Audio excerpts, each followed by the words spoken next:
അണ്ണാന്റെ പുറത്ത് 3 വരകൾ വന്ന കഥ അറിയാമോ? ഒരിക്കൽ ശ്രീരാമനും വാനരസേനയും രാവണനോട് യുദ്ധത്തിന് തയ്യാറെടുക്കുമ്പോൾ കടലിൽ പാലം നിർമ്മിക്കേണ്ടി വന്നു. ആയിരക്കണക്കിന് വാനരന്മാർ രാവും പകലും പർവ്വതങ്ങളിൽ നിന്ന് വലിയ പാറകൾ കൊണ്ടുവന്ന് പാലം നിർമ്മിക്കുന്ന ജോലി ചെയ്തു വന്നു. അവിടെ ഒരു അണ്ണാൻ തന്റെ വായിൽ ചെറിയ കല്ലുകൾ കരുതികൊണ്ട് കടൽ തീരത്ത് കയറി ഇറങ്ങിക്കൊണ്ടിരുന്നു. അപ്പോൾ ഒരു വലിയ വാനരൻ ഒരു ഭാരമുള്ള കല്ല് തന്റെ പുറകിൽ വഹിച്ചുകൊണ്ട് അണ്ണാന്റെ മുന്നിൽ കാലിടറി വീണു. കോപത്തിൽ ആ വാനരൻ അണ്ണാനോട് ചോദിച്ചു, ഇവിടെ എന്താണ് ചെയ്യുന്നത്? അണ്ണാൻ പറഞ്ഞു, ഞാനും പ്രഭു ശ്രീരാമൻ വേണ്ടി പാലം നിർമ്മിക്കാൻ സഹായിക്കുന്നു. ഇത് കേട്ട് വാനരൻ ഉച്ചത്തിൽ ചിരിച്ചുകൊണ്ട് മറ്റുള്ളവരോട് പറഞ്ഞു, എല്ലാവരും കേട്ടോ, ഈ അണ്ണാൻ തന്റെ ചെറിയ കല്ലുകൾ കൊണ്ടാണ് പാലം കെട്ടുന്നത്. ഇത് കേട്ട കോപാകുലനായ മറ്റൊരു വാനരൻ ആ അണ്ണാനെ വാലിൽ പിടിച്ചു ദൂരെ എറിഞ്ഞു.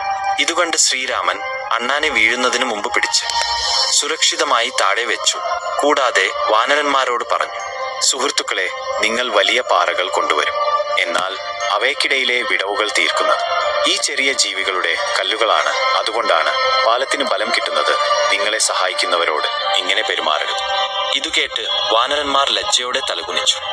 രാമൻ അണ്ണാനോട് സ്നേഹത്തോടെ പറഞ്ഞു, എന്റെ സുഹൃത്തെ, നമ്മുടെ സേനയാൽ നിനക്കുണ്ടായ വേദനയ്ക്ക് ഞാൻ ക്ഷമ ചോദിക്കുന്നു. നീ കാണിച്ച ഭക്തിയും സേവനവും എന്നെ വളരെയധികം സന്തോഷിപ്പിച്ചു. നിന്റെ പണി സന്തോഷത്തോടെ തുടരും.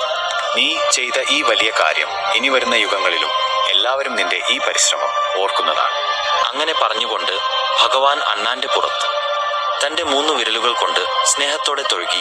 ആ ദിവ്യ സ്പർശനത്താൽ അണ്ണാന്റെ പുറത്ത് 3 സുന്ദരമായ വരകൾ പ്രത്യക്ഷപ്പെട്ടു.